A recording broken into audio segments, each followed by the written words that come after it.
We've got about 10 minutes. I want to see a show of hands for those who do want to ask questions, and we're going to go in order. You were first, second, third, fourth, fifth, sixth, seventh. And Don, you'll be the last one.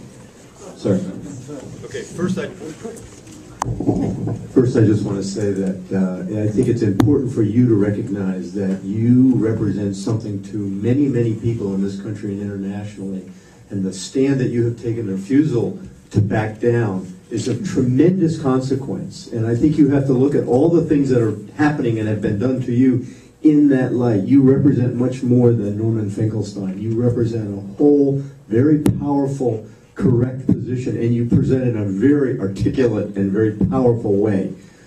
The second thing I want to say is you raised this question about the winning moral support, and I think there's truth to that. However, the support of Israel by the United States, and frankly the fact that the tail is Israel and the dog is the United States, is, okay, we can debate that, is not influenced or is not being convinced by, and won't be, quite frankly, by public opinion. And they have said there is not an issue in Congress where there is not as much unity as there is about the cornerstone support of Israel. How do you see that being affected?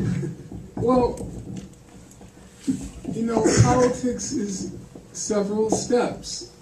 First of all, you have to win a public over. That's one step. But then there's a second step. You have to turn that public into a political force. It's not sufficient that people just nod their heads in agreement. And I think more people are nodding their head in agreement. You have to get them, as Fannie Lou Hamer famously said. She went to a black church, and she was a very religious woman. And she said, you can complain as much as you want, but until you get up and do something, nothing is going to happen. Oh, she said, you can pray as much as you want, but until you get up and do something, nothing is going to happen. So we have to not only win over public opinion, but we have to turn it into a potent political force, and that means we have to organize. And, you know, that's work. That's work, but I'm not hopeless at all. There's no reason for hopelessness at this point. It is true, the other side, they have a lot of money. That's true. They're very committed and very well organized. That's true. They're very ruthless, and that's true. But at the risk of sounding old-fashioned, and I don't think there's anything wrong with some old-fashioned virtues, we have two powerful weapons on our side. And the powerful weapons that we have on our side are truth and justice. Now, truth and justice are powerful weapons, but only under one condition: that you learn how to wield them, how to use them. And it takes a lot of work, experience, and hard work to figure out how to wield those weapons. One thing we have to do is we have to learn the truth. That is to say, we have to sit down and read the Goldstone Report and read what Amnesty is saying. That's one of our weapons.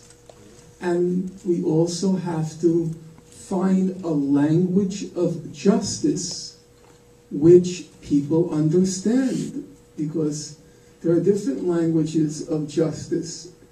In my opinion, for what it's worth, the language we have to use is the language of international law. I think people understand the notion of law and the rule of law.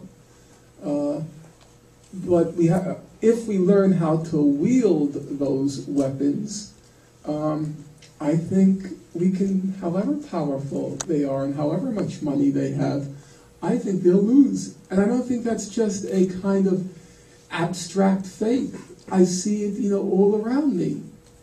You know, I'm not trying to boast, but there's no point in false modesty either. You know, Professor Dershowitz has made it this ironclad rule: he will never debate me again in public. You know, I mean, I'm sort of like I've become like the devil to him. He's literally terrified, and not because he thinks I'm so smart, but he knows two things. One, I know what I'm talking about, which he plainly doesn't. And you do your homework. I do my homework. And number two, I'm not going to fear sinking to his level. He likes to blame Professor Chomsky because he knows Professor Chomsky will never sink. No, I'll get down to your level and I'll talk to you the language you understand. And if you're a fraud, I'll call you a fraud in public. You know, and he's not used to that. Because everybody's so terrified of him, because he happens to be a very vindictive little man, it's true. I don't care. Sure. Norman, I admire your emotional stamina and armor or whatever, and I'd just like you to comment a little bit. Like, I've been learning about things since 2006, and there's times I want to rant and rave, and if someone gets in your face that makes the, that changes the subject, so on. Just a few words on your emotional approach. I think that's an important question. That's about how you communicate, and that's an important part of politics.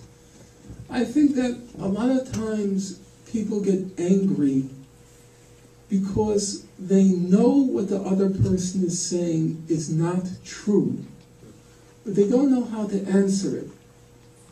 And I used to get very angry and frustrated and wanted to just, scream, because I know that must not be true, but I don't have the answer at my fingertips.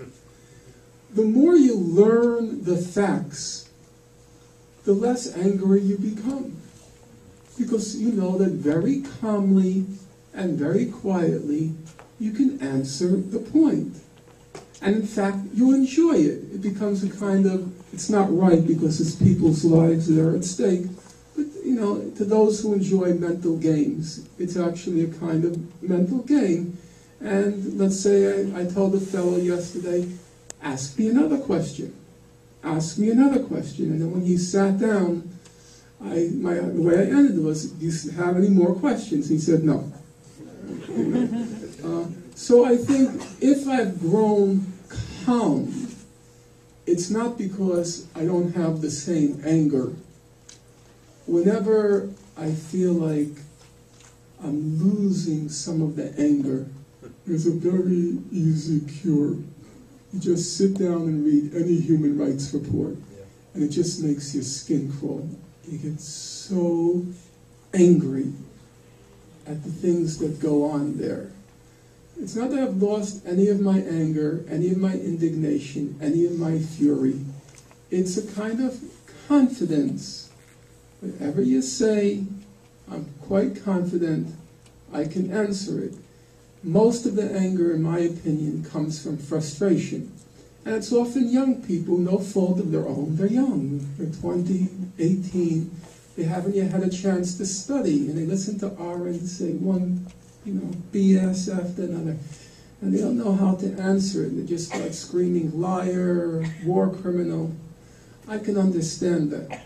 And I'm not going to pretend to be better. At that age, I too felt the frustration. I've studied a lot, and now I feel confident. So I'm not frustrated. I'm very angry, but I know how to control it.